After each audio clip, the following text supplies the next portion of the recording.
But let's talk a little bit about the journey to the IPO and to listing day itself. The last few days looked quite difficult, didn't they? Oh, Shreen, thank you for having me. Indeed, I think we're now taking all a sigh of relief that the stock is up, 10 to 12%. But it's not been easy. From the time we went on the road, Zomato, which is the closest comp, I think was down about 8 odd percent. The market was down 5.5%. There was the US election, there was China stimulus, so a lot outside our control.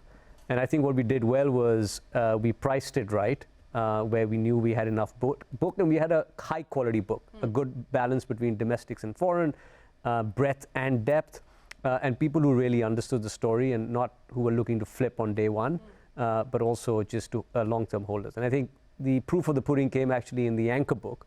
And once the anchor book got oversubscribed by high quality names, we knew we were prepared for a jittery market. I think, did I expect it to open positive? I think that's even better.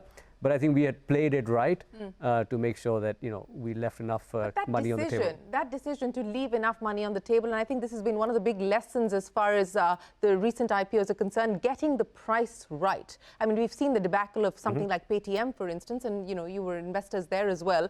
That decision to get the price right, to put enough on the table, how hard is that conversation with founders? How hard was that conversation with Harsha? So I think, like you said, I think when you've seen stocks not do well in the past, then the conversation becomes easier. I think if Harsha was the first tech IPO going public, maybe it would have been harder, but Harsha is an exceptionally long-term thinker. He's made money for investors all throughout. So I think with Harsha, it would have been easier. But generally with entrepreneurs, I think it's been easier because now it's quite clear. You are stopping your journey with private investors. You're starting your journey with public investors. And if you don't have their confidence, then that's going to play out, in different ways over the next 10 years. Their confidence will be less. They will give you less room for error. And so now the formula is quite fixed. Let's leave some money on the table. Even if you get diluted a little bit more upfront, I think over the 5-year period, we'll all be much happier.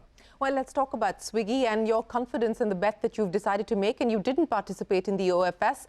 Is that on account of the fact that you believe that there's significant headroom for growth from here on? I think there is. I think, look, there is very few times in a country and in an investing professional's career are you going to see such a large platform being created, right? When you have both food delivery and Instamart, when you have $5 billion+ of GMV, when you're touching 100 million+ consumers, when the repeat of orders is that high, and India is only becoming richer, more urbanized, and the product market fit becoming only stronger, we think Swiggy has a long way to go. Obviously, execution is important. There is competition, Zomato, Zepto, but I think the market is large enough. The product market fit is very strong.